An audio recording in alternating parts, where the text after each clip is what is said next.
Mr. 1001 Nights. Unfortunately, I've been working way too much, but I have wanted to answer your questions. So let me just get right to it.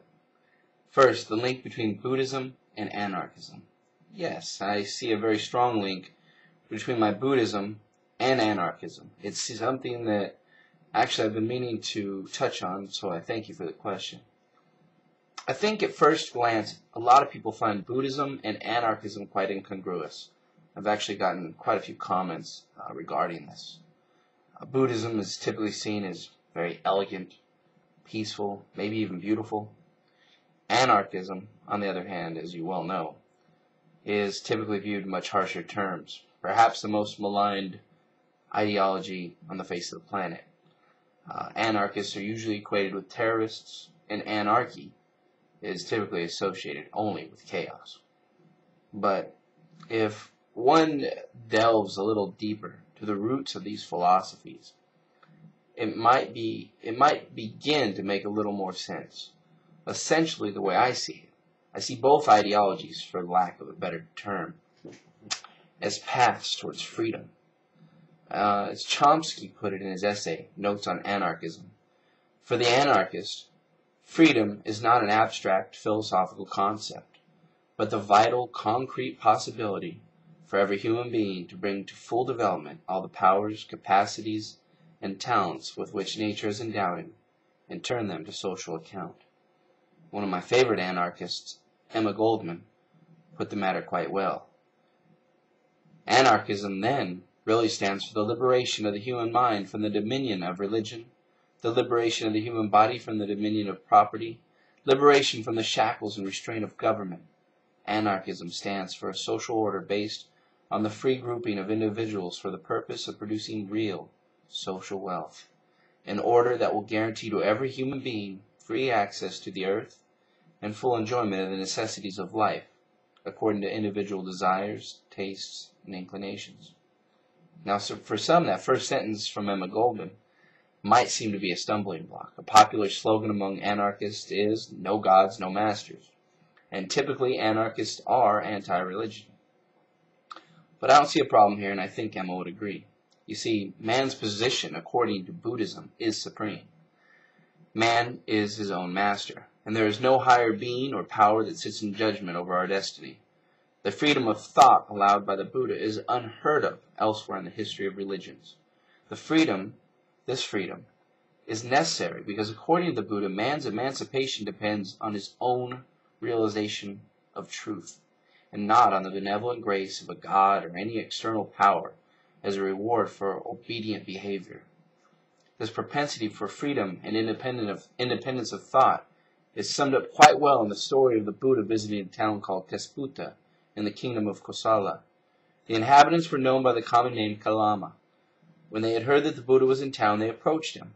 I'm going to paraphrase what they said, but it basically went like this. "Sir, a lot of people come, and they explain their doctrine and practice, and they despise and condemn the doctrines and practices of others. But for us, sir, we have always doubt and perplexity as who among them is telling the truth, and who is not telling the truth." The Buddha then gives them advice that is unique in the history of religions. He says, "Yes, Kalamas, it is proper that you have doubt, that you have perplexity. Do not be led by reports or tradition or hearsay. Do not be led by authority or religious texts, nor by mere logic or reference or inference, nor by considering appearances, nor by the delight in speculative opinions, nor by seeming possibilities, nor by the idea, 'This is our teacher.' But when you know for yourselves that certain things are unwholesome and wrong and bad, then give them up. And when you know for yourselves that certain things are wholesome and good, then accept them and follow them." You see, Buddhism, if taken seriously, is a path of practice that gives us the tools to develop discernment, concentration, and compassion. It's a path of practice that helps free our minds of unnecessary delusions about the world and our place in it. And in the same vein as anarchism, the Buddhist path is chiefly concerned with liberation of the mind. Buddhism can neatly be summed up in the following verse from the Dhammapada. The non-doing of any evil, the performance of what is skillful, the cleansing of one's own mind. This is the teaching of the awakened. And this, for me, leads to the distinction and link between the two.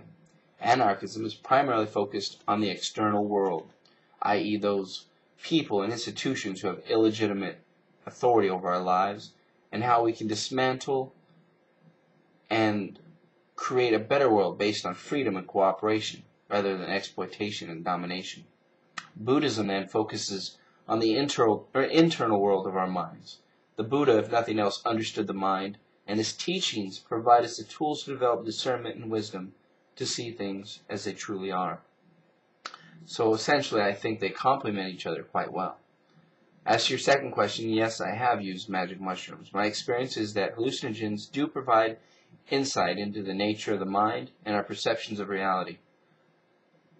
And the experience is very analogous to my experiences in meditation. The only problem or possible problem that I see is that the use of hallucinogens usually lacks discipline that you might get through a serious meditation practice, and thus the insights may be of little lasting value. So I hope that I answered your questions. It's been a pleasure to find you. I've really enjoyed your videos, and your latest one, Cogs, is superb. So keep up the great work. And if any of you have not checked out Mr. 1001 Nights, go check him out. He's got a great channel. He's got some great vids. He's a sharp thinker. And much love and respect. Have a great night.